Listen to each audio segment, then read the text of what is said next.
ये बताइए कि आप कहाँ से हैं? शहर से हैं या गांव से हैं? क्योंकि बच्चों को ये भी जाननी है आपके विषय में, निजी जानकारी तो नहीं होगी, तो थोड़ा हाँ, बता दीजिए।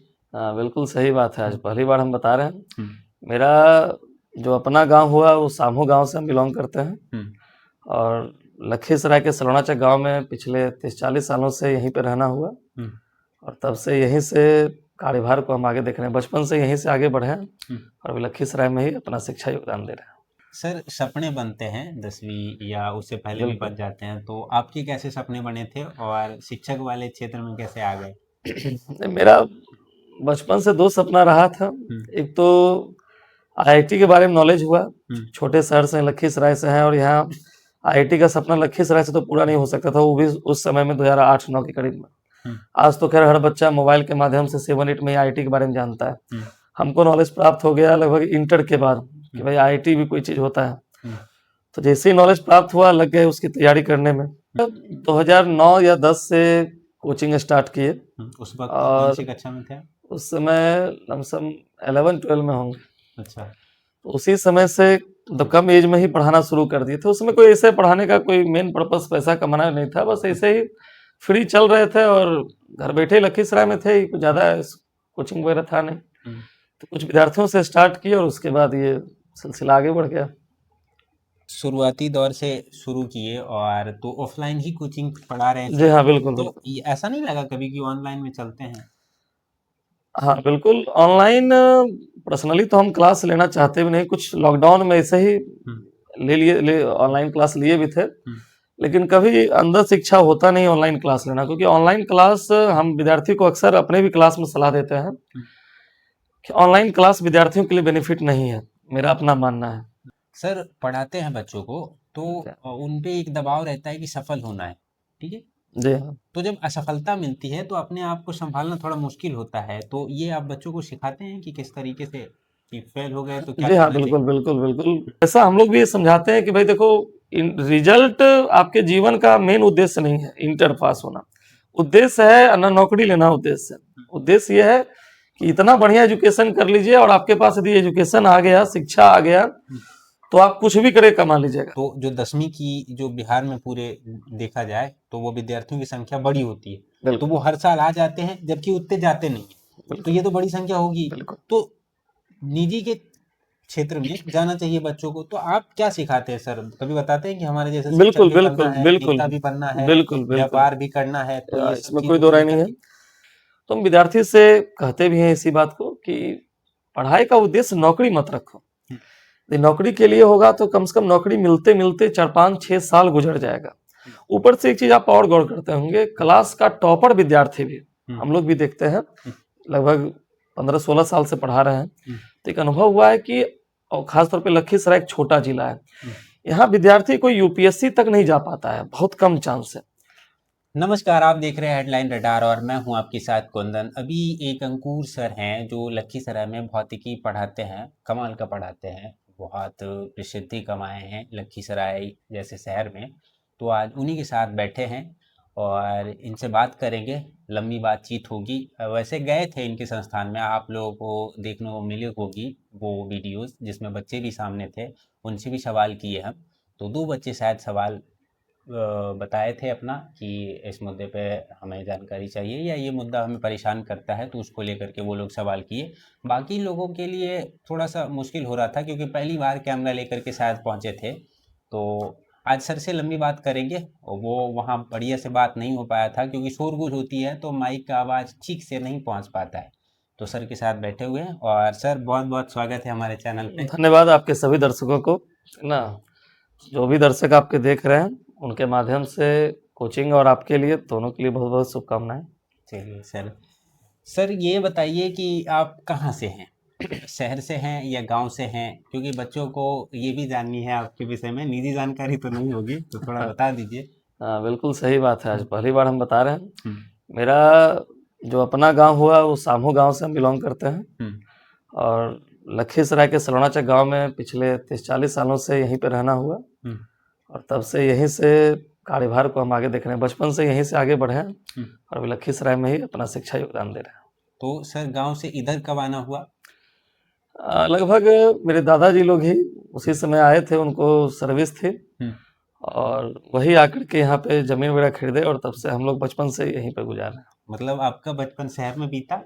जी हाँ, मेरा बचपन शहर में बीता है। अच्छा, तो शिक्षा को लेकर के बताइए सर, कैसा रहा? पढ़ने में कैसे थे आप और कहाँ-कहाँ से क्या-क्या मान्यता लिए आप? अ, सबसे पहले तो गोविंद भारती स्कूल से मेरा प्राइमरी शिक्षा जो है वो आगे बढ़ा है। हुँ, लगभग 7 या 8 स्टैंडर्ड तक हम गोविंद भारती स्कूल में पढ़ाई किए, अच्छा, जो एक प्राइवेट स्कूल है। हुँ, उसके बाद 9-10 पीवी हाई स्कूल से किए हुँ, और फिर इंटर कैसेस कॉलेज हुँ, और ग्रेजुएशन भी कैसेस कॉलेज से किए। अच्छा, उसके बाद आईआईटी के लिए पटना गए, हुँ, वहाँ 2 साल आईआईटी की तैयारी किए। हुँ, उसके बाद फिर आईआईटी में भी स्कोप बढ़िया नज़र आ रहा था, लेकिन कुछ टीचर के संपर्क में आया, उन्होंने फिजिक्स ऑनर्स का सजेशन दिया, हुँ, तो आईआईटी को छोड़कर फिर फिजिक्स ऑनर्स में आ गए हुँ, और इसी से बीएड किए हुँ, और पीजी भी मेरा फिजिक्स से ही है, तो टोटल लाइफ जो है फिजिक्स में गुजरा है। चलिए बढ़िया है। सर, तो ये पढ़ाई में शुरुआत से ही गंभीर में मतलब गंभीर मुद्रा में थे या फिर धीरे-धीरे बढ़ी हो गई? आ, पढ़ाई का जो जहाँ तक असर रहा बचपन में ठीक ही ठाक थे, हुँ, इस तरह से आम विद्यार्थी का होता है। हुँ, 9-10 में थोड़ा सा पढ़ाई के प्रति रुचि बहुत अच्छा लगा हुँ, और 9-10 से जो पढ़ाई का जो रुचि मेरा जग गया हुँ, पढ़ने का, वो लगभग आज तक रह ही गया है। आज हुँ, टीचर होने के बावजूद भी अभी भी घर में 2-3 घंटा पढ़ाई कर लेता है। तो पढ़ने का एक रुचि मेरा बचपन से है, अच्छा। 9-10 से, जो अभी तक है। तो सर, सपने बनते हैं 10वीं या उससे पहले भी बिल्कुल। बन जाते हैं, तो आपके कैसे सपने बने थे और शिक्षक वाले क्षेत्र में कैसे आ गए? नहीं, मेरा बचपन से 2 सपना रहा था। हुँ, एक तो आईआईटी के बारे में नॉलेज हुआ, हुँ, छोटे शहर से लखीसराय से हैं और यहाँ आईआईटी का सपना लखीसराय से तो पूरा नहीं हो सकता था, वो भी उस समय में 2008-9 के करीब में। हुँ, आज तो खैर हर बच्चा मोबाइल के माध्यम से 7-8 में आईआईटी के बारे में जानता है। हुँ, हमको नॉलेज प्राप्त हो गया लगभग इंटर के बाद कि हुँ, भाई आईआईटी भी कोई चीज़ होता है। हुँ, तो जैसे ही नॉलेज प्राप्त हुआ लग गए उसकी तैयारी करने में हुँ, और उसके बाद फिर दिमाग में आया कि नॉलेज हुआ कि भाई एक यूपीएससी भी है, हुँ, तो थोड़ा सा यूपीएससी बीपीएससी की भी तैयारी की है, लेकिन वो सेल्फ स्टडी में रहे, उसके लिए कहीं पढ़ने के लिए नहीं गया और लगभग 2-3 बार यूपीएससी का भी एग्जाम देके बैठे हुए हैं। हुँ, वो अलग बात है, एक बार भी नहीं निकला है उसका। बीपीएससी का 2 बार पीटी निकला है हुँ, ना, और जो बिहार स्टेट है हुँ, वो क्वालिफाइड कर चुके हैं, हुँ, है ना। लगभग 2-2 बार, एक बार सीटेट क्वालिफाइड किए हुए हैं, स्टेट क्वालिफाइड है, है ना। बीपीएससी टीआर 3 में हम क्वालिफिकेशन कर चुके हैं, क्वालिफाइड थे, हुँ। नहीं गए बस कोचिंग को लेकर के। तो ये सर, जैसे यूपीएससी की बात कर रहे हैं, तो उसमें जब असफलता मिली तो कैसा महसूस हो रहा था? और जो ये मतलब परेशान कर देता है अपने आप को, तो उससे कैसे संभले थे?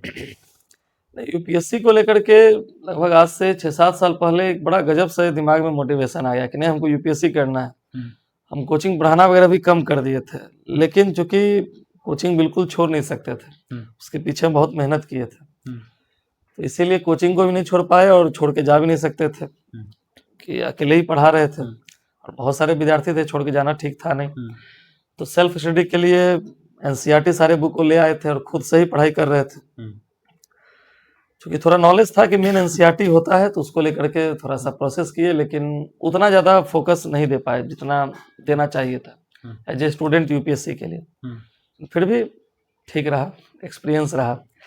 आज उस एक्सपीरियंस के बदौलत आज 9-10 वाले को आर्ट्स पढ़ा लेते हैं, हुँ, एसएसटी वगैरह नॉलेज खुद से दे पाते हैं।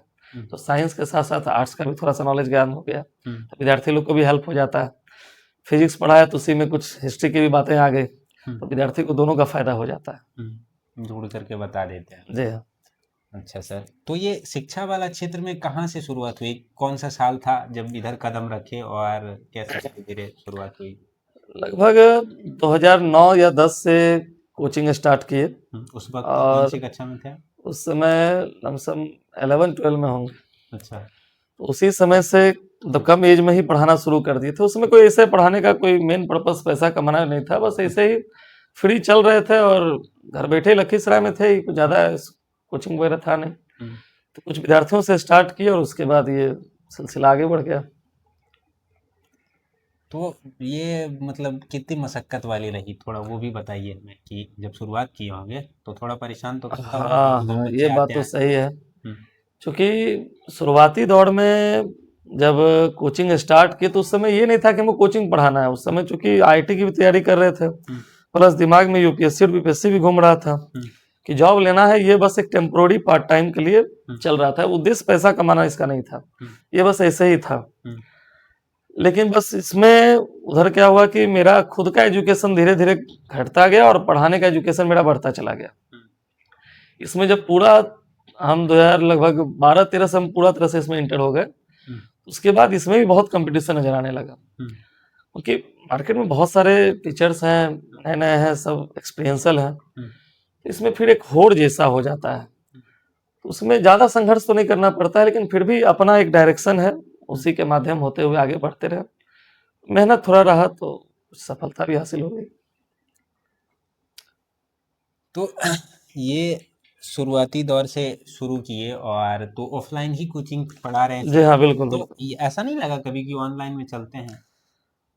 हाँ बिल्कुल, ऑनलाइन पर्सनली तो हम क्लास लेना चाहते भी नहीं, कुछ लॉकडाउन में ऐसे ही हुँ, ले ऑनलाइन क्लास लिए भी थे। हुँ, लेकिन कभी अंदर से इच्छा होता नहीं ऑनलाइन क्लास लेना, क्योंकि ऑनलाइन क्लास हम विद्यार्थी को अक्सर अपने भी क्लास में सलाह देते हैं हुँ, कि ऑनलाइन क्लास विद्यार्थियों के लिए बेनिफिट नहीं है। मेरा अपना मानना है, हुँ, विद्यार्थी के लिए हमेशा नुकसानदेह है, क्योंकि हुँ, ऑनलाइन में एक तो दो समस्या है। एक तो विद्यार्थी के आंख पर प्रेशर पड़ता है, हुँ, बार बार स्क्रीन पर विद्यार्थी, जहाँ पुराने जमाने जब मोबाइल लॉन्च हुआ था, हुँ, चूंकि साइंस के टीचर हैं तो हर विद्यार्थी को साइंस का नॉलेज होना भी चाहिए। हुँ, अब आप स्क्रीन के सामने 2 घंटा 3 घंटा 4 घंटा रहिएगा हुँ, तो सीधी सी बात उसका इफेक्ट आंख पर पड़ेगा। हुँ, अभी कुछ समय पहले एक विद्यार्थी से मुलाकात हुई थी, हुँ, वो शायद आर्मी में कुछ विभाग में था और वो छट गया, उसका हुँ, सब कुछ क्लियर हो गया, लेकिन वो मेडिकल में छट गया, वो भी एक आंख की वजह से। हुँ, तो मालूम चला, उससे मुलाकात हुई तो वो बता रहा था कि सर इतना ऑनलाइन क्लास कर लिए थे कि मेरा आंख डैमेज हो गया। हुँ, अब हमको पता नहीं था कि मेरा आंख डैमेज है, और जब गए मेडिकल में तो मालूम चला आंख जैसे छट गया। तो एक तो स्क्रीनिंग प्रॉब्लम है, दूसरा है कि यदि आप कंटिन्यूअसली मोबाइल देखते हैं तो फिर धीरे धीरे आप उसका गुलाम बनने लग जाते हैं। और एक समय ऐसा आता है, साइंस भी कहता है कि यदि आप स्क्रीन का कोई चीज देखते हैं हुँ, तो कंटिन्यू आप उसको देख नहीं पाइएगा, लगातार आप उसको समझ ही नहीं पाइएगा। तो एक तो आपका माइंड इफेक्ट करेगा, दूसरा आंख पर इफेक्ट है, और तीसरा विद्यार्थी ऑनलाइन में वो कॉमेडी क्लास ऐसा खोजता है ना, वहाँ सोर्सेस कम है और थोड़ा सा हंसी मजाक वहाँ स्कोप ज्यादा करना पड़ता है।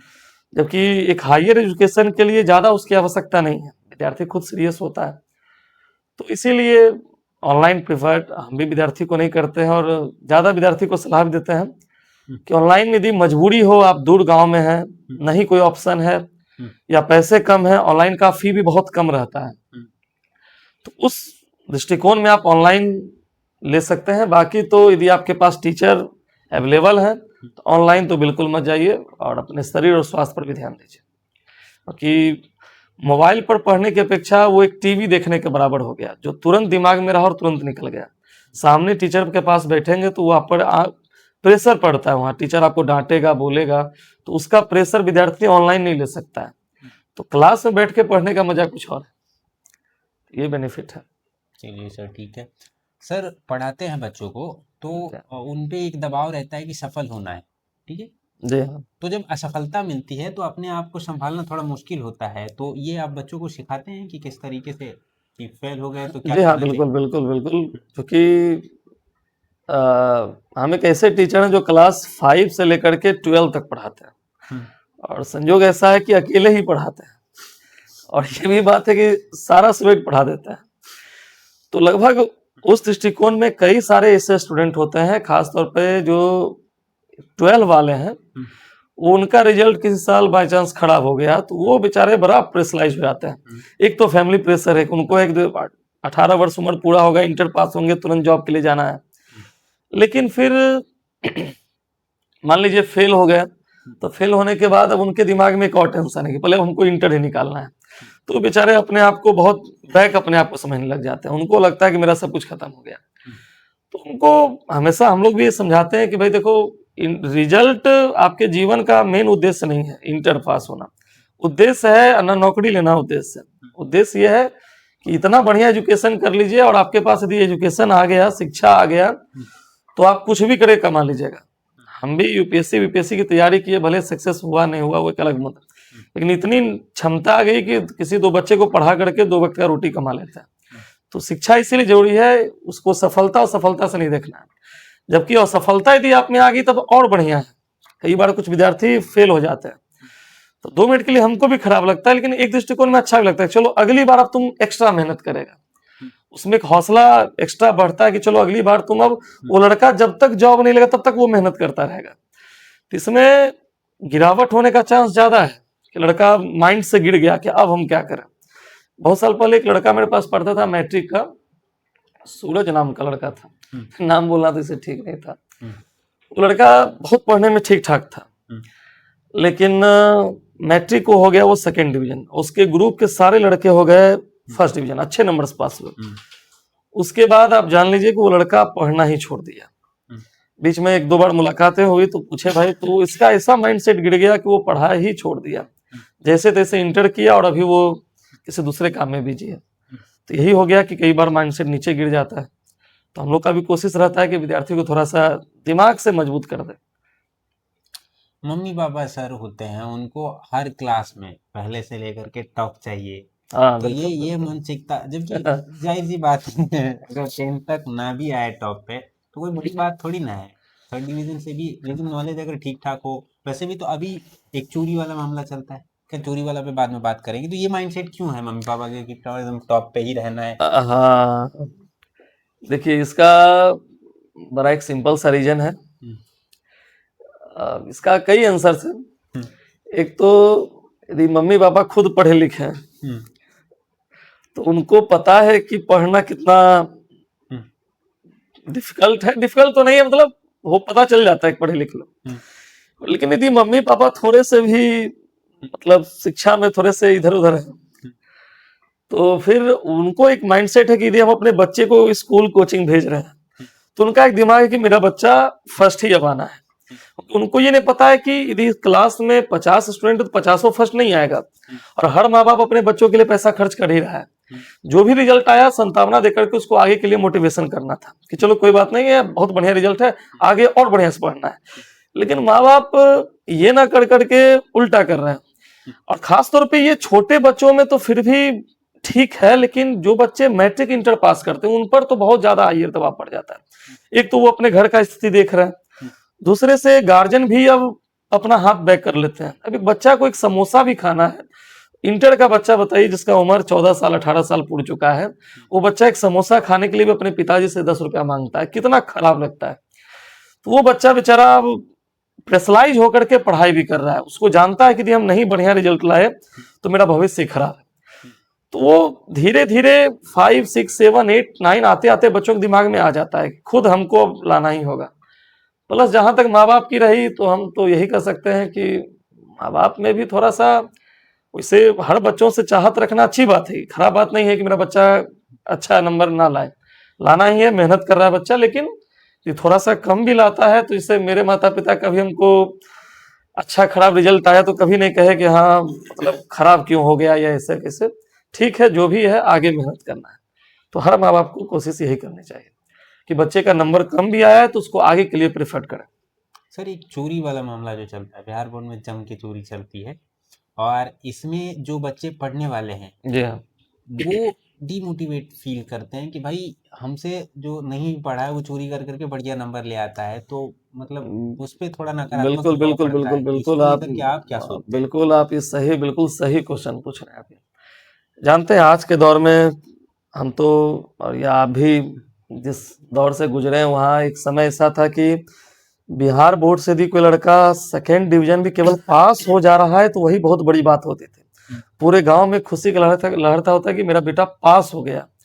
लेकिन आज के दौर में 80% 70% एक मजाक हो गया है ना। हल्का सा भी आप दिमाग से मजबूत रहिए और थोड़ा सा नॉलेज रखिए तो 80% आम बात है आज के दौर में। अब लोग पास नहीं पूछ रहे, परसेंटेज पूछते हैं। पास तो आज हर कोई हो जा रहा है, लोग ये पूछते हैं कि भाई आपका क्या परसेंटेज आया। कोई लड़का मैट्रिक का एग्जाम दिया, अभी जैसे मैट्रिक का एग्जाम हुआ तो कोई भी लड़का मेरे पास आता है सर हम रिजल्ट अच्छा गया, तो हम लोग ये नहीं पूछते अच्छा तो सबका गया है, क्या परसेंटेज आया। अब लड़का बोलता है 92%, 90%, 80%, तो वो अब मायने रख रहा है। रहा बात चोरी का, तो आज के दौर में बच्चा मैट्रिक के बाद, इसीलिए आप देखेंगे भी कि जो बच्चा मैट्रिक बिहार टॉप कर जाता है वो इंटर में 100 रैंक में भी नहीं है। शायद ही कोई अपवाद आप ऐसा दे सकते हैं जिसमें कोई लड़का मैट्रिक भी टॉप किया हो और इंटर में भी टॉप 10 में उसका नाम आया हो। बहुत कम है। जो लड़का मैट्रिक में टॉप करता है इंटर में आप उसका नाम नहीं देखेंगे, इंटर टॉप करता है मैट्रिक में दूर दूर तक नाम नहीं है। इसका मेन रीजन है कि जो लड़का मान लीजिए बाय चांस चोरी करके या किसी भी व्यवस्था से भी पास कर गया या मेहनत से ही है, तो कहीं ना कहीं विद्यार्थियों के दिमाग में एक बात स्किल बैठ जाता है, खासतौर पे जो चोरी से पास किया हुआ है, उसको ऐसा लगता है कि हम तो मैट्रिक चोरी करके पास कर गए, यदि हम इंटर ना भी पढ़े उतना तो कोई ज्यादा इफेक्ट नहीं, फिर चोरी चलेगा फिर हम पास हो गए। इस चक्कर में आप देखेंगे कि जहां अदर स्टेट में 11th क्लास बहुत हार्ड माना जाता है, वहां हमारे बिहार में 11th क्लास सबसे लो है ना। आप किसी भी विद्यार्थी से कभी ट्राई कर लीजिए, 11th का एक क्वेश्चन नाम सुन के भागने लग जाता है। वो कभी भी किसी आप विद्यार्थी से पूछताछ करें कि 11th में आप क्या पढ़े, तो सही बता रहे हैं आपसे, वो चैप्टर का नाम तक सोच से नहीं बता पाएगा, क्योंकि वो 9th की तरह 11th को समझ लिया, जबकि उसे पता नहीं है कि भविष्य में कोई भी कंपटीशन एग्जाम दोगे उसके लिए 11th सबसे मस्ट होता है। लेकिन ये चोरी का ही असर है कि विद्यार्थी 11th 12 को बिल्कुल नकार देता है। इसका रिजल्ट है कि अच्छे पढ़ने वाले तो खैर फिर भी मनोबल ऊपर करके पढ़ाई कर ले रहे हैं, उनका रिजल्ट भी बढ़िया आता है, लेकिन जो चोरी के भरोसे है वो नंबर से भी जाते हैं इंटर में, और पास हो भी गए तो उसका नुकसान भविष्य में, जो नौकरी आज देखते हैं कितना टफ हो गया। एग्जाम्स, ग्रुप डी का एग्जाम लगता है आईएएस का एग्जाम जैसा बराबर हो गया है, तो उनको भविष्य में फिर नुकसान उठाना पड़ता है। तो ये समस्या है। नहीं सर, सरकारी नौकरी पे जब दबाव बढ़ेगा, इतने लोग आपके यहाँ से निकलते होंगे, बिल्कुल। तो जो 10वीं की जो बिहार में पूरे देखा जाए तो वो विद्यार्थियों की संख्या बड़ी होती है, तो वो हर साल आ जाते हैं जबकि उतने जाते नहीं है, तो ये तो बड़ी संख्या होगी। तो निजी के क्षेत्र में जाना चाहिए बच्चों को, तो आप क्या सिखाते हैं सर? कभी बताते हैं कि हमारे जैसे बिल्कुल बिल्कुल बिल्कुल नेता भी बनना है, बिल्कुल व्यापार भी करना है, तो इसमें कोई दो राय नहीं है। देखिए, इसमें आप यदि आजकल तो गूगल का जमाना है और मोबाइल ऐसा चीज है जो यदि सही विद्यार्थी यूज करे तो बहुत कुछ नॉलेज देता है बढ़िया। आप सर्च मार लीजिए, जब से देश आजाद हुआ और सरकारी नौकरी मिलने शुरू हुई तब से लेकर 2026 तक में सरकार हर साल कितना % नौकरी देता है, तो आपको पता चलेगा कि जितनी कुल आबादी है उसका मात्र 2% भी सरकार नौकरी नहीं देता है भारत में।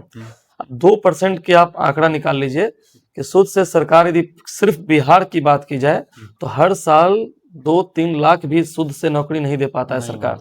वैकेंसी आपको ही पता होगा 2000, 4000, 5000, 10,000, 50,000 तक में लिमिट हो जाता है, उसके बाद फिर सरकार 2-3 साल शांत हो जाती है। लेकिन जो लड़का इंटर पास होकर के अब नौकरी के भरोसे गया हुआ है, तो वो अब सरकारी 2-3 साल शांत हो गया है ना, तो उसके बाद उसकी तो लाइफ बर्बाद, तो पढ़ाई में लगा हुआ है, फिर एक ही बार 3 साल 4 साल के बाद वैकेंसी सरकार निकालेगी।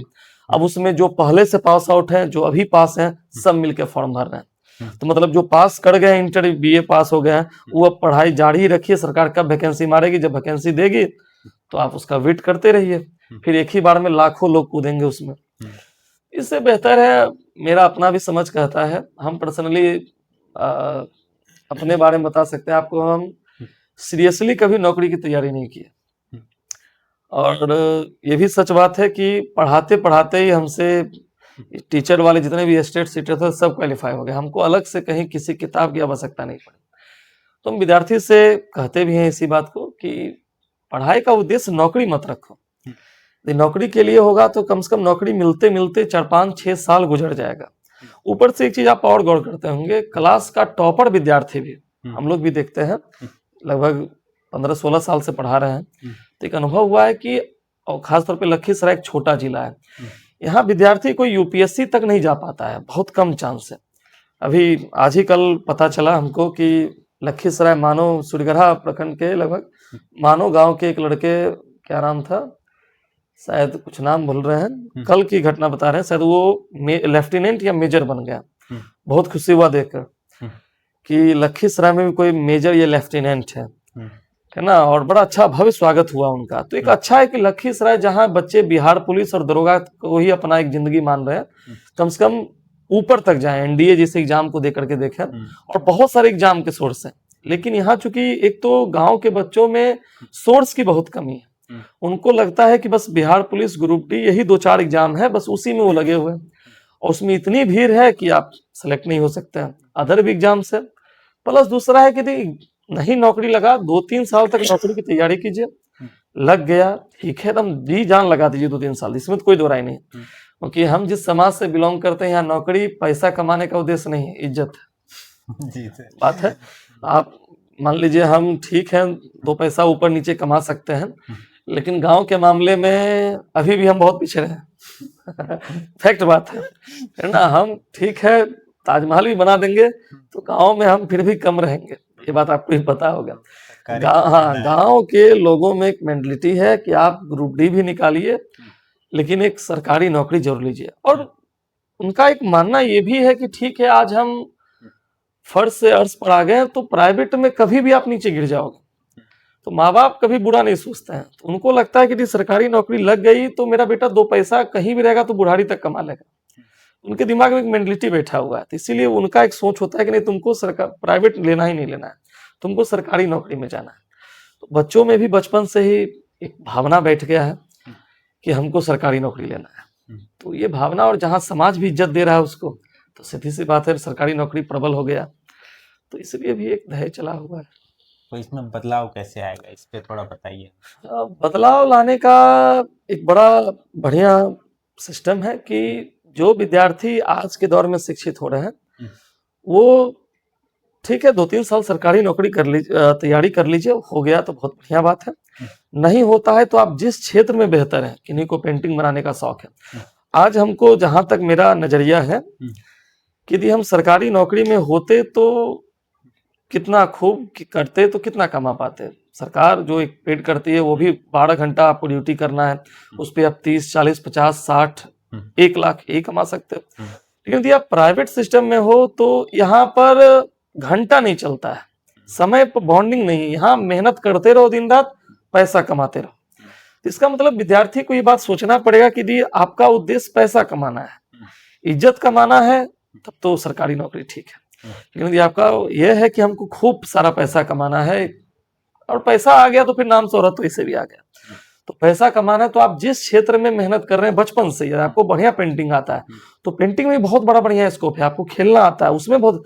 सरकार आप देख लीजिए, आप यदि हम तो बहुत बढ़िया बात आप किए और वीडियो के माध्यम से हम कहना भी चाहेंगे, हम तो अक्सर क्लास में कहते भी हैं, 8 क्लास के विद्यार्थियों से कहते हैं बउआ यदि स्कूल में कहीं खेल हो रहा है, सरकार कह रही कि भाग लो तो ले लो, कोचिंग मत आना चाह दे, लो खेलो जा करके। क्यों? तुम्हारा भी मकसद है नौकरी लेना, खेलना मकसद नहीं है।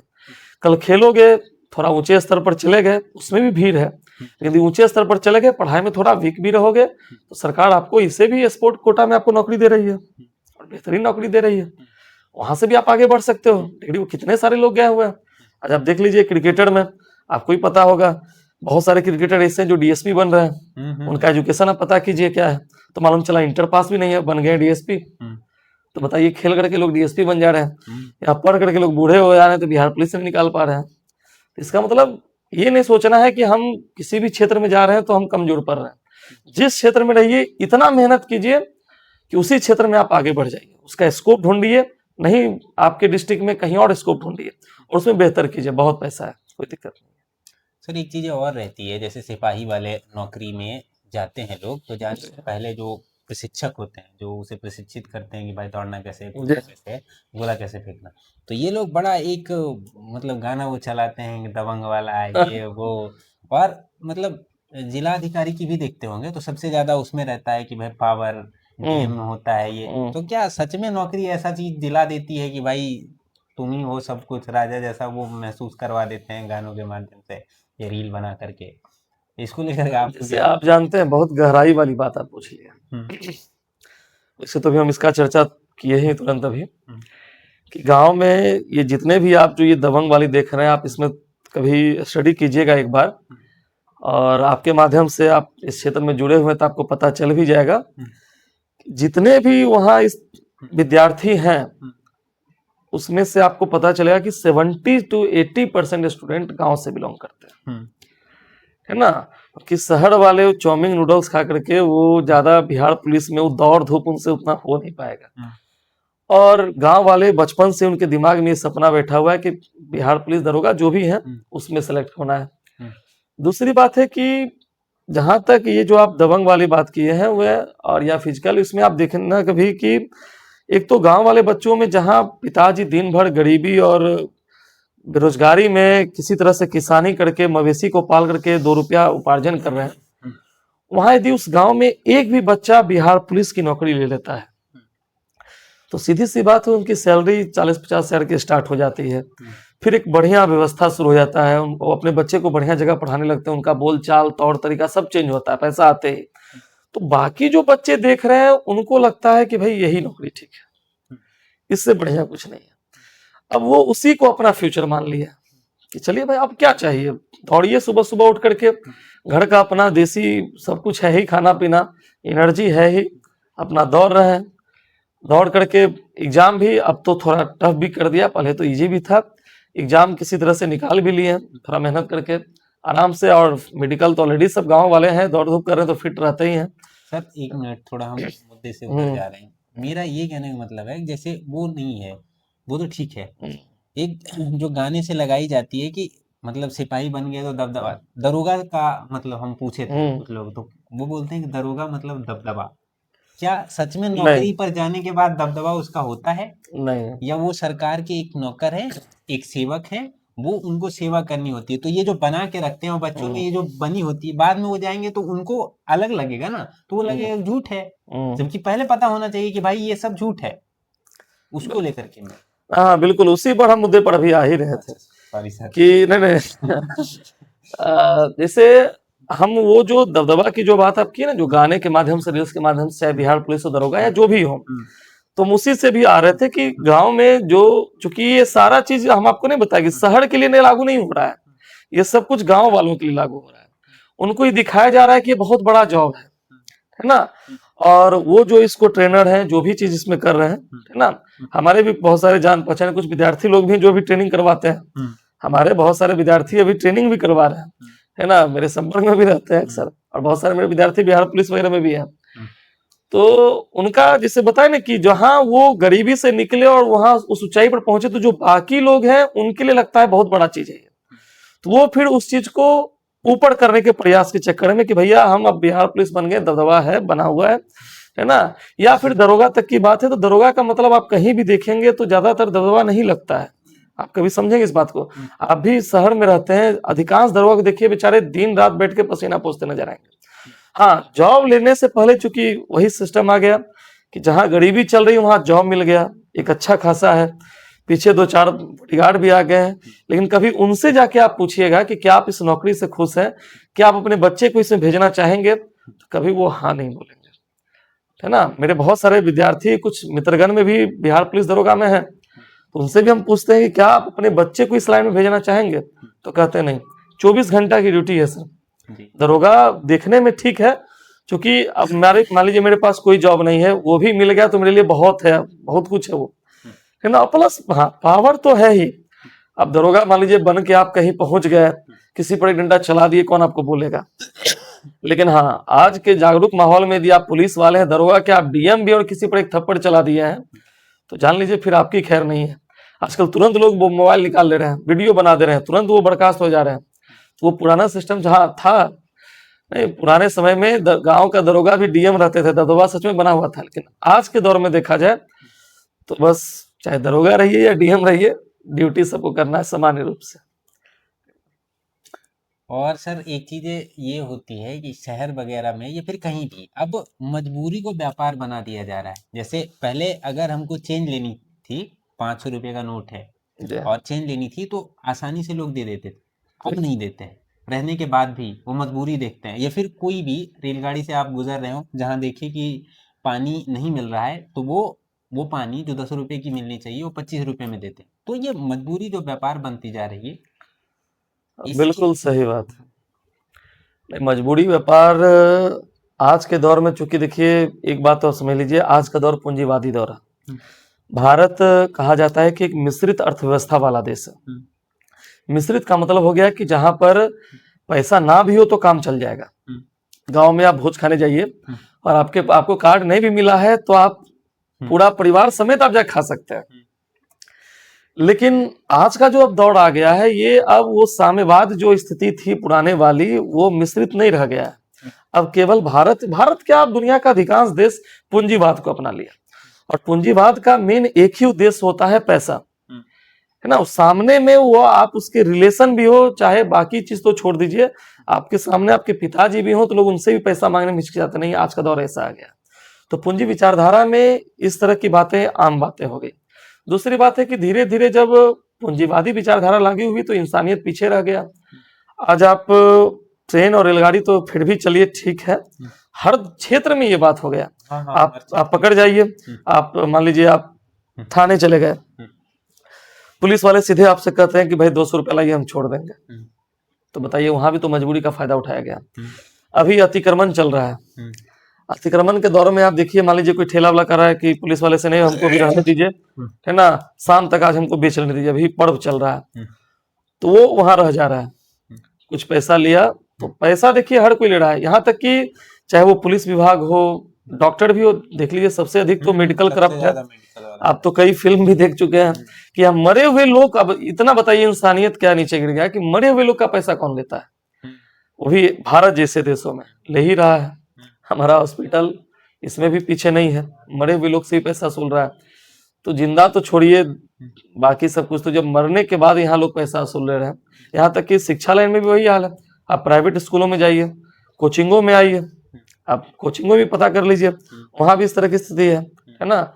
हर कोचिंग में है, विद्यार्थी फ्री ऑफर के नाम पर जा रहा है। एजुकेशन भी आज के दौर में तो दो चीज सबसे भ्रष्ट बना हुआ है, एक शिक्षा और दूसरा हॉस्पिटलाइज। ये दोनों करप्ट का नंबर 1 संस्थान है भारत में। यहाँ तक कि हमारे पूर्व प्रेसिडेंट थे डॉक्टर जाकिर हुसैन, उन्होंने बड़ा एक बढ़िया बात लाइन कहा था कि India education is the big business. Bharat का जो शिक्षा एक बहुत बड़ा व्यापार बन चुका है, और जब शिक्षा व्यापार बन जाता है तो सीधी सी बात है, हर कुछ में लोग पैसा खोजना शुरू कर देते हैं। तो चाहे वो शिक्षक लाइन हो या कोई भी लाइन हो, अब धीरे धीरे लोग हर चीज में इंसानियत को पीछे रख करके पैसा खोज, उनको दिमाग में एक ही बात है कि हमको पैसा चाहिए। पूंजीवादी विचारधारा, और एक दृष्टिकोण में देखा जाए दोनों बातें हैं, अच्छा भी है और खराब भी है।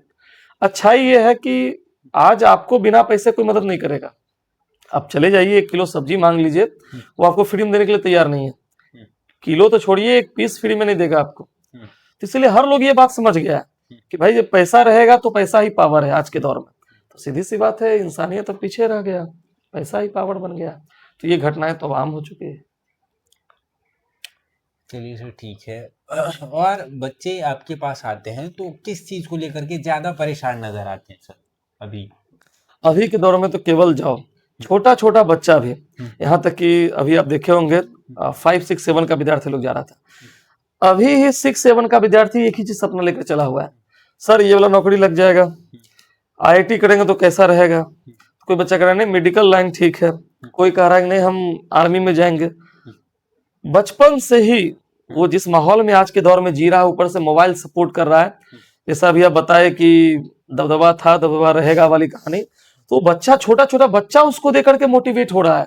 और इसको आप अच्छा भी दृष्टिकोण में, खराब तो है ही, लेकिन अच्छा भी दृष्टिकोण में देखिए, छोटा बच्चा जो इस तरह का वीडियो देख रहा है, उसको बचपन में लग रहा है यार अब हम भी यही बनेंगे, है ना। तो जहां वो नहीं पढ़ने की इच्छा में था, वहां दूसरे को देख करके भी एक मनोबल बढ़ रहा है। तो खराबी है लेकिन थोड़ा सा अच्छाई भी है। तो एक दृष्टिकोण ये भी है कि आज का बच्चा जॉब को लेकर के थोड़ा ज्यादा सीरियस और प्रेरित रहता है, उस चक्कर में वो थोड़ा सा मेंटलिटी डिस्टर्ब भी रहता है। यहाँ तक कि माता पिता भी उसको बचपन से इसलिए पढ़ा भी रहे ताकि उसको ऐसा पढ़ाए कि जॉब लग जाए। तो बच्चा बचपन से ही मेन टेंशन उसको जॉब का ही है कि ऐसा पढ़ाइए सर कि आराम से पास भी हो जाए और जॉब भी मेरा आसानी से, ऐसा रास्ता दिखाइए कि जॉब मिल जाए। तो मेन परेशानी जॉब का ही है। स्वच्छता को लेकर के सर लखीसराय में आप क्या देखते हैं? चलती है या फिर जो मतलब बिल्कुल नदियां गंदी है, कहीं भी रैपर फेंक देना, हमें भी जैसे हाँ सब लोग आप लोग सब लोग कर रहे हैं सारे मुद्दे पे थोड़ा सा। खैर एक तो इसमें हम थोड़ा अपने प्रधानमंत्री साहब को थोड़ा सा धन्यवाद देना चाहेंगे कि स्वच्छता अभियान के, वैसे तो बहुत साल से चल रहा है स्वच्छता अभियान, लेकिन उन्हीं के माध्यम से कम शहर नगर की प्रत्येक दिन देखते होंगे सुबह शाम सफाई कर्मी आते हैं, सफाई करते हैं, कूड़ा कचरा उठा रहे हैं। यहाँ तक कि लखीसराय में भी हम देख रहे थे कि गाड़ी वाले प्रचार करते हुए जा रहे हैं, गाना बजाते हुए जा रहे हैं कि भैया कूड़ा डाल दीजिए। गाड़ी वाला हाँ, गाड़ी वाला आया करके चल रहा था, बहुत बढ़िया, और लोगों में एक सजगता भी फैल रहा था। तो इसमें सरकार का बहुत बड़ा हाथ है, हम कह सकते हैं कि इसी बहाने जागरूक तो लोग हुआ। लेकिन अभी भी यहाँ तक कि हम इसमें सरकार का दोष नहीं देंगे। स्वच्छता देख लीजिए, एक बात आप मानिए, स्वच्छता सरकार की जिम्मेदारी नहीं है, स्वच्छता हमको अपना, दुनिया के किसी भी कोने में आजकल मोबाइल का दौर है, आप सर्च मार लीजिए, वहां सरकार सफाई नहीं करवाता है, जनता खुद अपना सफाई करता है। कहीं भी जाएंगे तो हम लोग भी बिस्कुट खाते हैं, कहीं भी खाए कहीं फेंक दिए, तो गलती हमारी है कि हम सफाई नहीं कर रहे हैं। अब सरकार हमारे लिए झाड़ू तो नियुक्त करेगा नहीं, और करना भी नहीं चाहिए। जब हम ही जागरूक नहीं हो, कितना बार झाड़ू मारेगा। तो जहां तक फिर भी लखीसराय या पूरे भारत की बात की जाए, बहुत सुधार हुआ है, लेकिन अभी भी मेरे हिसाब से जनता को बहुत जागरूक होना है, और हम लोग को ही जागरूक होना है। खासतौर पर मान लीजिए हम टीचर हैं, हम जो कर रहे हैं, यदि मान लीजिए हम क्लास में एक पेपर को फाड़ दिए और मिसयूज करके कहीं फेंक दिए, बच्चा वही देख के फेंकेगा। लेकिन हम यदि कहीं डस्टबिन बनाए हुए, हम खुद से उसको उठा करके यदि डस्टबिन में डालेंगे, तो विद्यार्थी 2-3 के बाद खुद जाएगा वहां रखने के लिए, शर्म के मारे भी जाएगा, लेकिन जाएगा वो। तो इस हिसाब से पहली तो जागरूकता हमारी होनी चाहिए कि हम सफाई बना के रखें, और यदि हम लोग करेंगे तो सीधी सी बात है, सरकार भी हम लोग को प्रोत्साहन करेगा और ज्यादा मन से इस चीज को ज्यादा रखेगा। जहां तक नदी की बात है, ये बात तो सही है, सरकार इस मामले में सक्रिय नहीं है। क्यूल नदी इतना बेहतरीन, इतनी पुरानी नदी है, सरकार को कम से कम इस पर ध्यान देना चाहिए। लखीसराय जिला का एक विरासत है क्यूल नदी, हम लोग की पहचान है, विरासत छोड़िए, हम लोग की पहचान है। हम लोग भी कहीं जाते हैं तो जान लीजिए क्यूल नदी का नाम, आप किताब उठा लो क्लास 10 का या इंटर का, वहां क्यूल नदी का नाम मिलेगा, है ना। और प्राचीनतम नदियों में से एक है, लेकिन सरकार की असहजता और यहाँ बारिश की कमी की वजह से नदी भी सूख गया और नदी का जुड़ाव नहीं हो सका, इसलिए आज समापन की ओर है। सरकार को थोड़ा ध्यान देना चाहिए कि हम लोग का जो विरासत है वो बचा रह जाए, और इतना पानी कर दीजिए कि हम लोग कह सकें, कोई आए कि हाँ नदी में पानी है, देख सकें बढ़िया से। और सर एक चीज़ ये रहती है शहर वालों की कि जैसे मतलब थके हारे काम वाम किए तो शाम में थोड़ा सा लगता है कि कहीं टहल के आए, तो बिल्कुल वैसा है लखीसराय में नहीं कि कहीं जाएं आराम से थोड़ा टहल के आए, पार्क वार्क थोड़ा बड़ा बड़ा हो या कुछ, तो उसको लेकर के आपको क्या लगता है? बिल्कुल सही बात है। हम लोग बचपन में घूमने के लिए एक ही जगह होता था, बगीचा। अपने गांव घर में बगीचा है, वही हम लोग के लिए पार्क होता था, जो कह लीजिए सब हम लोग का वही होता था। तो चलिए हम लोग के लिए तो वो है, लेकिन बेचारे शहर वाले के लिए कौन सा पार्क है, वो सड़क को ही पार्क बना रखे हैं। शाम हो गया, घूमने के बहाने निकल लिए, सब्जी खरीदना एक बहाना होता है, लेकिन उनको ये नहीं पता है कि, पता है भी कि पोल्यूशन उनके चपेट में आ रहा है, या वो खुद पोल्यूशन के चपेट में आ रहे हैं, दोनों एक दूसरे के कांटेक्ट में। और लखीसराय में एक तो सबसे पहली बात की जगह की बहुत कमी है, छोटा शहर है, और दूसरी बात है कि सरकार को कम से कम कुछ ऐसा जगह बनाना चाहिए ताकि हर जगह है, आप हर किसी भी डिस्ट्रिक्ट में पता लगा लीजिए, हम भी बहुत सारे डिस्ट्रिक्ट में गए हुए हैं, हर जगह कहीं ना कहीं आपको छोटा सा पार्क, घूमने का जगह या कुछ ना कुछ मिल जाता है जहाँ लोग सुबह शाम बूढ़े बच्चे जा सकें। लेकिन अपने लखीसराय में एक भी ऐसा जगह नहीं है जहां आप कह सकते हैं सर वहां वो जगह है, आप जाके घूमने चले जाओ, है ना। और जहाँ कहीं है भी थोड़ा बहुत, वहां इतनी गंदगी है कि आप जाएंगे ही नहीं, मालूम चला गए थे घूमने के लिए और बीमारी लेकर आ गए। तो इसमें थोड़ा सा सरकार का सुस्तीपन है, ये कहेंगे, और सरकार को इस पर ध्यान बहुत जरूरी है, खासतौर पे छोटे बच्चों के लिए। कम से कम छोटे बच्चे आज मान लीजिए उनको घूमना है, तो खासतौर पे शहर के बच्चे, गाँव चलिए गाँव में स्वच्छता है घूम लेंगे, शहर के बच्चे आज खुद सोच के देखिए कहाँ घूमने निकले, क्या उस सड़क पे घूमने जाएंगे जहाँ अंधाधुंध बाइक जा रही है, अनलिमिटेड गाड़ियां जा रही है, वो कहाँ निकले आके, कौन ऐसा जगह है जहां पर वो जाके घूम सके। तो सरकार को कम से कम इसके बारे में सोचना चाहिए। बहुत अच्छी चीज जो सरकार है विजय सिन्हा, वो तो बड़े स्तर पर सोचते भी नहीं, जैसे यहाँ के डीएम साहब जो हैं उनके विषय में बताया जाता है बहुत अच्छे हैं, तो आप उनसे क्या आग्रह करेंगे इस चीज? बिल्कुल बिल्कुल, हम तो मिथिलेश सर से बड़ा उनका हम अक्सर वीडियो हम देखते भी हैं, और लखीसराय में शायद ही मेरे नॉलेज में कोई ऐसा डीएम आए हैं जो अभी तक हर जगह, मतलब हमको लगता है कि एक सामान्य दुकानदार भी दिए कॉल करता है कि सर हमको ये परेशानी है, तुरंत खुद वो वहां पहुंच जाते हैं। तो इससे बेहतरीन हमारे जिला के लिए कुछ नहीं होगा। अब रही बात कि इस मामले में सरकार से, खासतौर पे डीएम साहब से अनुरोध बस यही करेंगे कि छोटे बच्चों के लिए, और देखते भी हैं छोटे बच्चों में, जब से वो आए हैं तब से बच्चों में उनकी जागरूकता बहुत ज़्यादा रही है। ये हम लोग भी देखते रहे हैं। हर जगह चर्चा हाँ, हर जगह उनका ये चर्चा है। शुरू से शिक्षा में, म्यूजियम में बहुत सारा वो आयोजन भी करवाए क्विज की व्यवस्था के लिए। तो हम लोग को भी लगा कि बच्चों के लिए बहुत कुछ वो करेंगे भी। तो उनसे यही आग्रह रहेगा कि कम से कम बच्चों के लिए एक ऐसा मैदान आप तैयार कर दें जहाँ बच्चों का मानसिक विकास के साथ साथ शारीरिक विकास भी हो सके, ताकि आपका भी नाम रोशन हो। बाकी नेता के भरोसे तो खैर रहने ही दीजिए, कम से कम आप ये योगदान लखीसराय जिला को जरूर दे दीजिए, ताकि हम लोग भी जब तक हैं तब तक आपका नाम लेते कि जिंदगी में लखीसराय जिला में कम से कम एक ऐसा भी जगह है जहाँ छोटे बच्चे, हम लोग के परिवार के बच्चे वहां जाके घूम टहल कर सके।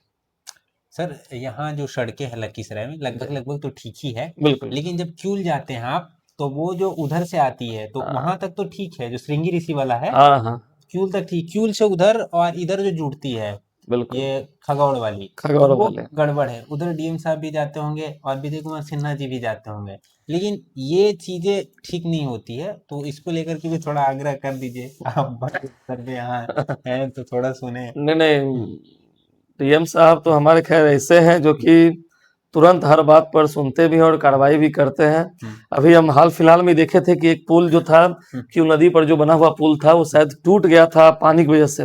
पिछले साल 2025 से घटना है, और उन्हीं के, हमको लगता है यदि कोई दूसरे व्यक्ति होते या कोई भी होता तो उतना जल्दी वो ठीक नहीं होने वाला था, लेकिन तुरंत उन्होंने उस पुल को तुरंत ठीक किया और सुचारू रूप से चलाया भी। तो बहुत बड़ा योगदान है उनका लखीसराय जिला में, उनके लिए तो पूरा जिला आभार है। लेकिन जहां तक रहा कि उनसे ही रिक्वेस्ट करें कि लखीसराय से खगौड़ जाने के लिए जो रास्ता है वो सच में बहुत डेंजरस है, और सामरिक रूप से वो सही रूप से आने जाने का वो रास्ता है भी नहीं। तो उनसे मेरे तरफ से यही आग्रह है कि कम से कम आप सरकार से, कि आप भी सरकार के रूटीन के अनुसार ही चलते हैं, आप पर भी दबाव रहता है, लेकिन एक यही रिक्वेस्ट है हम पूरे लखीसराय वासियों की तरफ से कि कम से कम उस रास्ते के लिए सरकार से आप भी आग्रह करें, और हम लोग को कम से कम एक ऐसा रास्ता दे दें जिससे हम लोग का रास्ता सुलभ हो जाए और सभी जनता आपका आभार प्रकट करे, है ना। और चूंकि सबसे बड़ी समस्या है कि आने जाने में बहुत समय बच जाता है। अब यहाँ से सोचिए पूरा गढ़ी होते हुए पूरा रूटीन घूमते हुए जाना पड़ता है, जो काम 2 मिनट 3 मिनट में हो सकता है वो पूरा 15-20 मिनट का समय लगता है। तो कम से कम आप ही के माध्यम से ये हो जाता है, तो हम लोग इसके लिए आपके लिए बहुत बड़ा आभारी भी रहेंगे। और मिथिलेश सर से हम भी एक आग्रह करना चाहते हैं कि लखीसराय से जो शेखपुरा को जोड़ती है वो सड़कें बहुत दिनों से खराब है, उधर के लोग बहुत परेशान हैं। एक बार हम गए थे ग्राउंड रिपोर्ट करने, तो वो लोग बता रहे हैं कि 3 साल से 3.5 साल से सड़कें बनी नहीं है। पहले कम से कम ये होती थी, थोड़ा टूटा वूटा रहता था तो हम लोग चले जाते थे गाड़ी लेकर के। अब जब बारिश होती है तो हम लोग पैदल नहीं जा सकते, इस तरह की सड़कें हैं, तो उसको थोड़ा सा देखना चाहिए। मोरमा से आगे बहुत खराब है, बीच बीच में भी जहाँ पुल बनाया गया बहुत ऊंचा है, तो वहाँ भी गड़बड़ है, तो उस पर थोड़ा सा ध्यान दीजिए सर। और बाकी सर बात करते हैं थोड़ा सा, उधर ईरान और अमेरिका इसराइल का चल रहा है, तो इसमें लोग ये बोल रहे हैं कि अमेरिका की गलती है, इसराइल की गलती है। भाई परमाणु तुम बनाए हो बम, तो ये क्यों ना बनाए, और अगर बना भी रहा है तो तुमको कैसे पता चला कि बना रहा है, और तुम कैसे बम गिरा सकते हो, बाकी सारी चीज़ों को लेकर के तो थोड़ा आप क्लियर कीजिए कि क्या लगता है आपको इन चीज़ों को लेकर के। जैसे देखिए, जहां तक ईरान और इजराइल और अमेरिका की बात है, तो इसमें हमारा जो भारत है वो 2 खेमों में बटा हुआ है।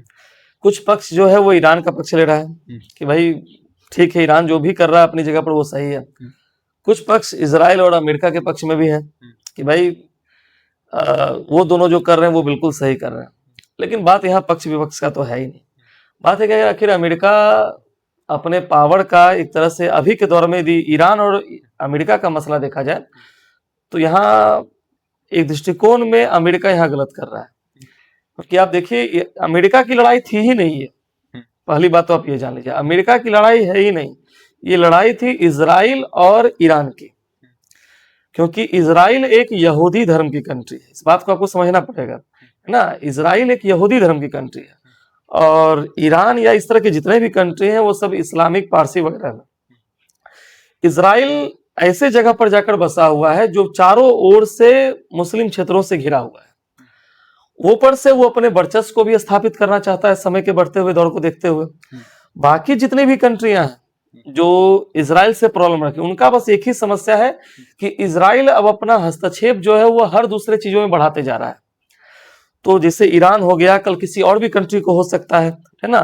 तो बाकी कंट्री ये चाह रहा है कि इजराइल जहां है अपने दायरे में सीमित रहे। इजराइल चाहता है कि हम अपने दायरे को बढ़ाएं, क्योंकि वो मात्र एक छोटे से क्षेत्र में बसा हुआ है, उसका भी जनसंख्या बढ़ रहा है। धीरे धीरे आर्थिक क्षेत्र से लेकर के हथियार क्षेत्र में भी, सैन्य क्षेत्र में भी वो डायरेक्ट अमेरिका और रूस की जैसे देशों की बराबरी कर लेता है। उसके पास सुपरसोनिक मिसाइल से लेकर के परमाणु संयंत्र सब कुछ है। उसकी टेक्नोलॉजी इजराइल की इतनी हाइपर है कि अच्छे अच्छे देश उससे मुकाबला नहीं कर सकते हैं। उसके साइंटिस्ट अमेरिका जैसे देशों में जाकर के अपने रिसर्च को करते हैं। तो सीधी सी बात है, इजराइल का जब साइंटिस्ट इतने सक्षम है कि वो अमेरिका जाकर के अपना तकनीक को देता है और अमेरिका उससे अपना तकनीक लेता है, रूस उससे अपना तकनीक ले रहा है, तो सिर्फ भारत जैसे देशों को, जबकि भारत के सामने इजराइल कुछ भी नहीं है, लेकिन भारत जैसे देशों को भी वो अपने परमाणु शक्ति को वो दे रहा है। तो सीधी सी बात है, इजराइल भी चाह रहा है कि दुनिया में अब उसका भी एक प्रभुत्व हो, और इस चक्कर में वो अन्य दूसरे देशों के साथ हस्तक्षेप करता है। उसी चपेट में ईरान भी आ गया। ईरान का इससे पहले भी एक बार लड़ाई हो चुकी थी, लेकिन वो मामला थम गया, फिर दूसरा आ गया। अब यहाँ अमेरिका क्या किया है, चूंकि अभी आपको बताया कि इजराइल जो है वो इजराइल का नागरिक या उसका जो परमाणु एक्टिविटीज है वो अमेरिका के नियंत्रण में भी रहता है। ये दोनों एक साथ चलते हैं कि इनके साइंटिस्ट वहां जाकर काम कर रहे हैं। तो सीधी सी बात है, अमेरिका को भी लालच है इजराइल से, बस, और दूसरी कोई बात है नहीं। तो अमेरिका इजराइल का सपोर्ट किया और ईरान पर अपना दबदबा, सोचा कि छोटा सा कंट्री है, दबा देंगे। लेकिन ईरान की भी यहाँ थोड़ा सा ताकत का सराहना करना पड़ेगा कि भले ही आप एक तरफ आप देख लीजिए, ईरान, अमेरिका, इजराइल, सऊदी अरब, दुबई जैसे कंट्री, एक तरफ हो गया अकेला ईरान। चीन और रूस जो है वो बैक बना हुआ है। अपना जो देश है भारत, वो अभी बेचारा बस बीच में है, क्योंकि ईरान से भी अपनी दोस्ती है, इजराइल से भी अपनी दोस्ती है। इजराइल से हथियार की दोस्ती है, ईरान से तेल की दोस्ती है। लगभग 60 सालों से हम लोग ईरान से तेल ले रहे हैं। ईरान के साथ केवल तेल की ही दोस्ती नहीं है, ईरान हमारा एक सांस्कृतिक देश भी रहा है, जो सहयोग रहा है। ईरान और भारत के बीच जान लीजिए एक तरह से सांस्कृतिक संबंध भी है। पुरानी ईरान, आप जान लीजिए मेसोपोटामिया की सभ्यता आप इतिहास में सुनेंगे तो उसके माध्यम से और भारत की हड़प्पा और सिंधु सभ्यता दोनों पहले एक चलता था। तो हम दोनों का एक पुराना संबंध भी रह चुका है, ऐतिहासिक भी। तो ऐतिहासिक, आर्थिक और राजनीतिक तीनों दृष्टिकोण से हम ईरान के सपोर्ट में रह चुके हैं। इजराइल के साथ मेरा ऐसा कोई खास संबंध नहीं। यदि आर्थिक और सैन्य दृष्टिकोण छोड़ दीजिए तो इजराइल से अपना कोई ज्यादा मतलब नहीं है, लेकिन फिर भी आज के दौर में सहयोगी है, चाहे जिस रूप में सहयोग करे। कल पाकिस्तान के साथ हम लोग की युद्ध हुई थी तो उस समय इजराइल हम लोग को सपोर्ट किया था। तो दोनों दृष्टिकोण में देखा जाए तो अभी हम लोग बीच में ही हैं, आखिर सपोर्ट करें तो किसको, नहीं करें तो किसको।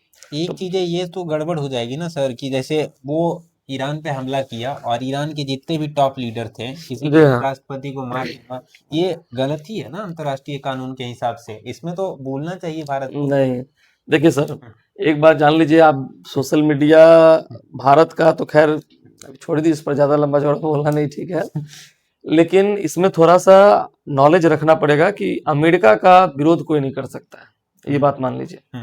और भारत, जहां तक इंडिया की बात है तो आप देख ही रहे, इतिहास गवाह है, इंडिया में इंदिरा गांधी, अटल बिहारी वाजपेयी या कुछ गिने चुने ऐसे प्रधानमंत्री रहे हैं जो विरोध तो नहीं कर सके, लेकिन हाँ अपना पक्ष रखते थे, उनमें इतनी साहस थी। आज के दौर में इंडिया पक्ष भी नहीं रखता है कि हाँ सही हो रहा है या गलत, इतना भी नहीं बोल पा रहा है।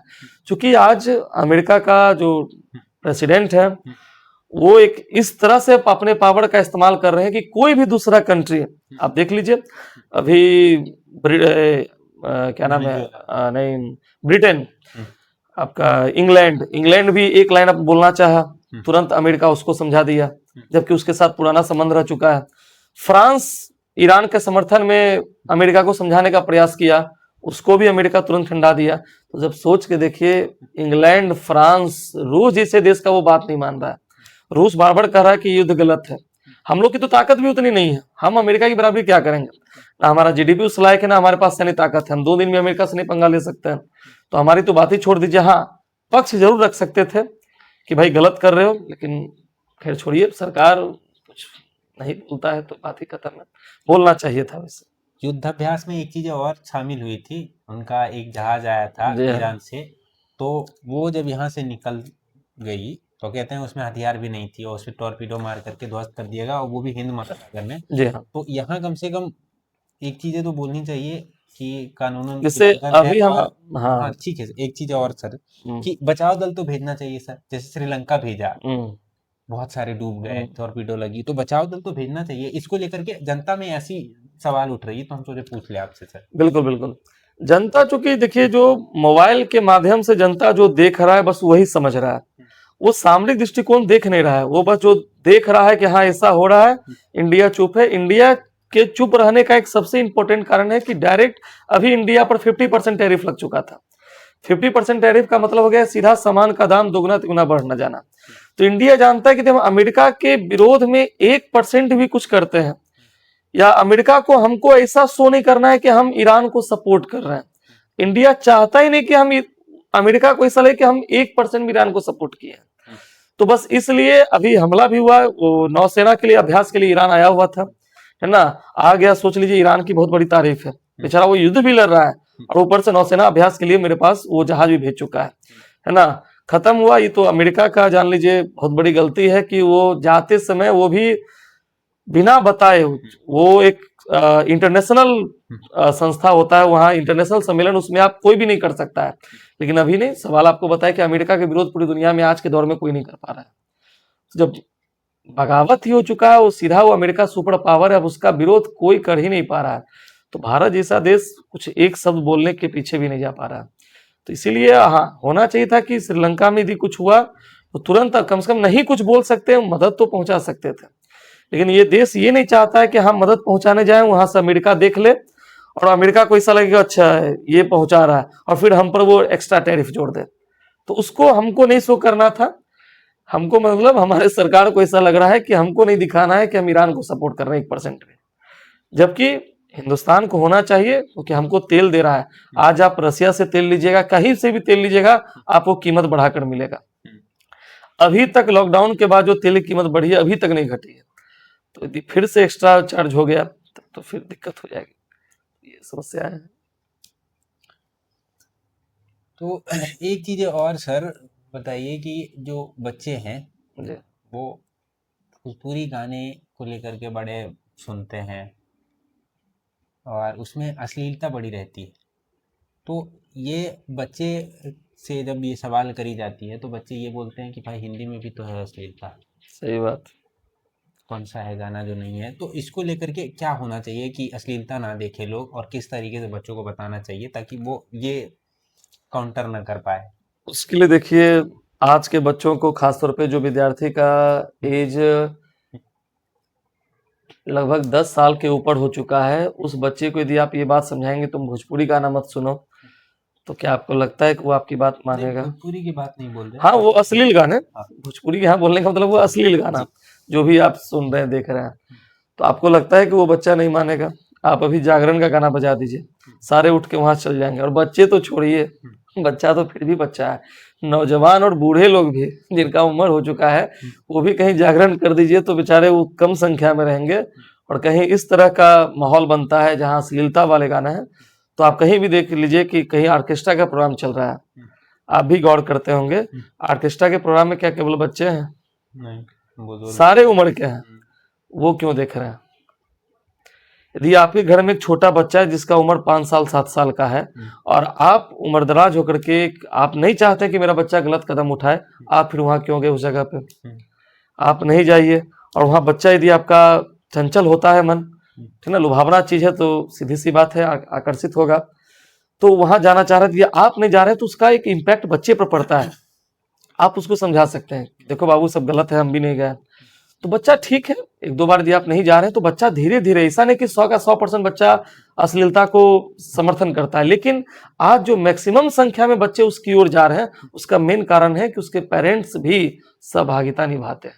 बच्चा देख रहा है कि मेरे पिताजी भी बैठ के वहां पर देख रहे हैं, तो सीधी सी बात है, जब देख रहा है बच्चा कि पूरे गांव वाले बूढ़े बुजुर्ग सब देख रहे हैं, तो सीधी सी बात है बच्चा बड़ी गलत इम्पैक्ट पड़ेगा।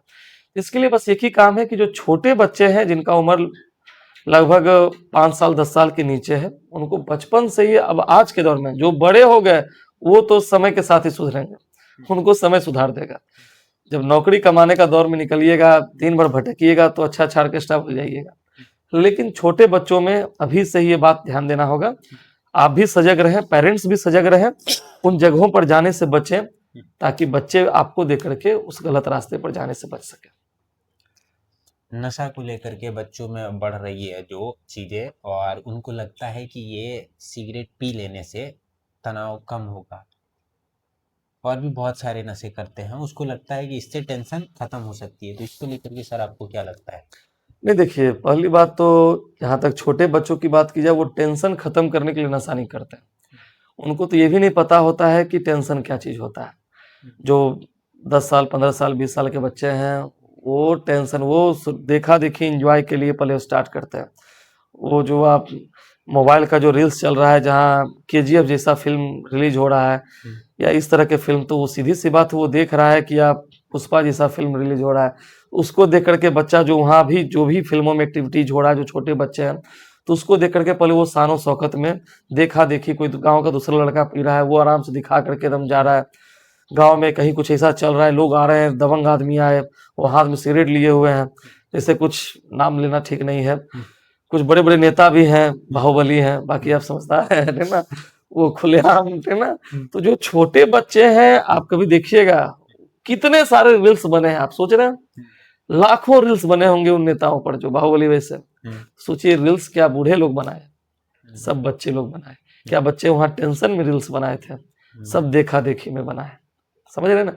वो देखा देखी छोटे बच्चों में बाद में शौक से लत पकड़ता है, और वही लत बाद में टेंशन का रूप लेता है।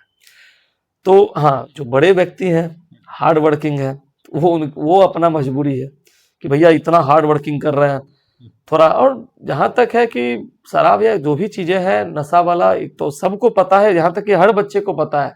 ऐसा कोई नहीं जिसको पता नहीं कि नहीं खराब चीज था, हमको पता नहीं था, हम यूज कर लिए। पता सबको है, शौक से वही चीज लत बनता है, और एक बार आपको लत पकड़ लिया तो एक ऐसा बायोलॉजिकल चीज है जिसको आप बहुत मुश्किल है छुड़ाना। अच्छे अच्छे बड़े लोग का नहीं छूट पाता है, तो सामान्य बच्चे हैं इसके चक्कर में अपने बीमारी को जन्म दे रहे हैं। देखिए ना, छोटे बच्चे का आजकल आप बाल देखें, पूरा पका हुआ है, गलत खान पान है, कम उम्र में नशा है। उसको आप 15 साल 20 साल के लड़के को आप देखिएगा तो ऐसा लगेगा कि उसका उम्र 35 साल हो चुका है। आप देख के नहीं लगेगा कि ये लड़का का उम्र 15-20 साल है। कारण है वो इतना ज्यादा, एक तो कुछ बच्चे पढ़ाई से भी अपने आप को हावी कर लिए हैं, और कुछ गलत तरीके का नशा का भी इस्तेमाल से उनको पता ही नहीं चल रहा है। वो बस शौक में कहीं गए, काम किए, शरीर थका, अपना नशा उशा किए, खाए पिए सो गए, या जो भी कर रहे हैं। उनका इफेक्ट उसका देख लीजिए नेक्स्ट जनरेशन पर कैसा पड़ रहा है। बच्चे दिमागी तौर पर सुस्त जन्म ले रहे हैं।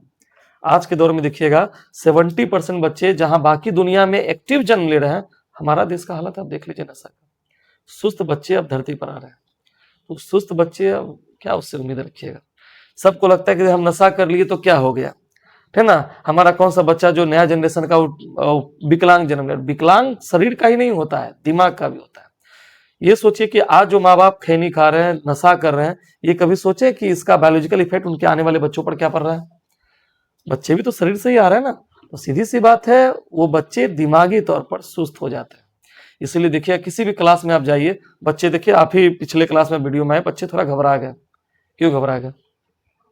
वही जो बच्चे तेज तरार होते हैं, वो पूछिए ना, जहां से पूछना है। कुछ बच्चे डरते हैं कि थोड़ा सा सुस्तीपन है, अंदर में डर है, नहीं कभी खुल पाए।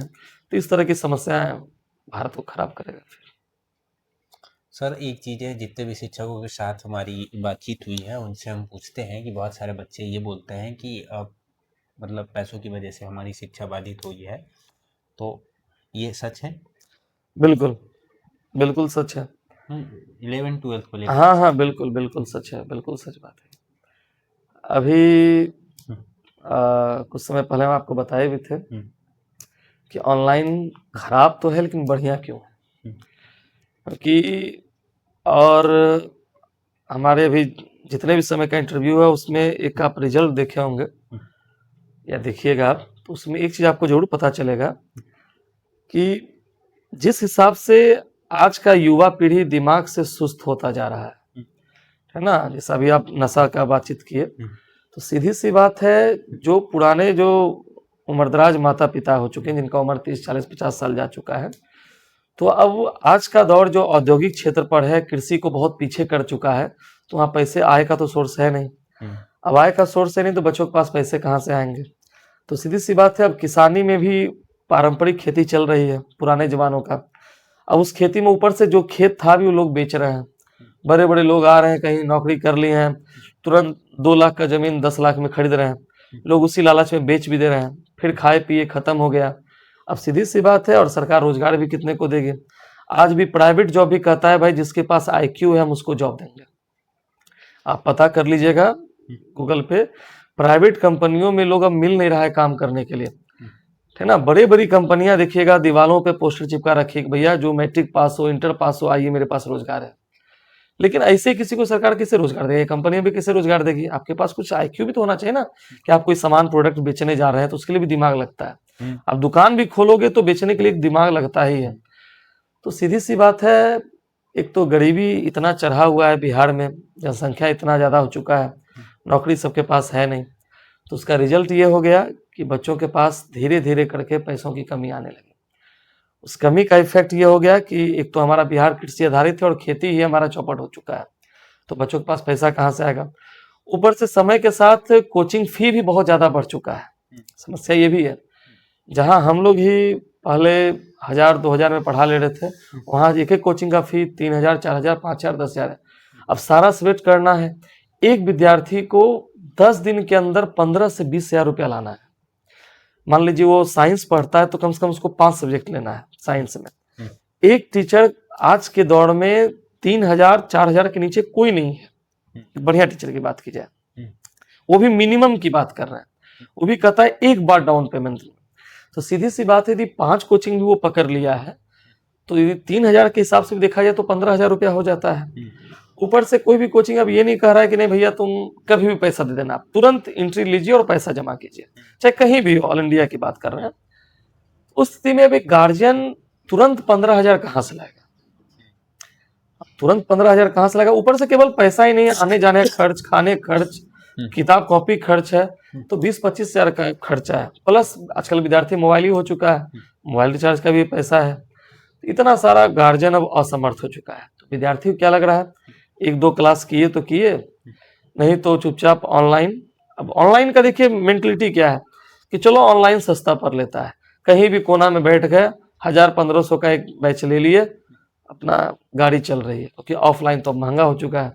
तो उस चक्कर में बहुत सारे विद्यार्थी ऑफलाइन क्लासेस भी छोड़ते जा रहे हैं, उनका असर उस पर बड़ा खराब पड़ेगा, क्योंकि नौकरी से फिर वो दूर हो जाएंगे आज के दौर में भी। तो सर आप लोग नहीं मदद करते, जैसे सिद्ध हो जाती है कि ये आर्थिक रूप से एकदम नहीं है, नहीं दे सकता है? बिल्कुल, जहां तक आप पैसे की बात कीजिए तो आप मेरे बारे में कभी पता लगाइएगा, पूरे लखीसराय जिले में आज तक इकलौता ऐसे मास्टर हैं जो कभी विद्यार्थी से पैसा नहीं मांगे। आप विद्यार्थियों से कभी पूछ सकते हैं। इधर 1-2 साल से माहौल खराब हुआ, तो चूंकि विद्यार्थी अभी आपको जैसा हम बताए कि अब ज्यादा पढ़ने वाले मिल नहीं पा रहे हैं, कि चोरी चमार का दौर चल रहा है। तो वहां पर क्या हुआ, क्लास में आप पिछले वीडियो में आप देखे होंगे भीड़ किस तरह से थी। तो उस भीड़ में अब कुछ विद्यार्थी ऐसे भी हैं, अब सब पढ़ने वाले तो आ नहीं रहे हैं, कुछ ऐसे भी हैं जो बदमाशी कर रहे हैं, पीछे बैठ के लड़कियों पर हुटिंग करेंगे या कुछ और भी काम कर रहे हैं, मान लीजिए मोबाइल चला रहे हैं। तो उनके लिए थोड़ा सा हम लोग रिस्ट्रिक्शन, अब कैसे पता चलेगा विद्यार्थी मान लीजिए आ रहा है भीड़ के साथ, तो हमको कैसे पता कौन पढ़ने वाला, लिखा तो है नहीं किसी के शरीर पर। तो उसके लिए थोड़ा सा कार्ड लेना आवश्यक है। लेकिन फिर भी आप कभी भी मेरे क्लास में आइए और कभी भी आप पूछ के देख लीजिए, हम किसी भी विद्यार्थी को पैसा के लिए भगाए नहीं।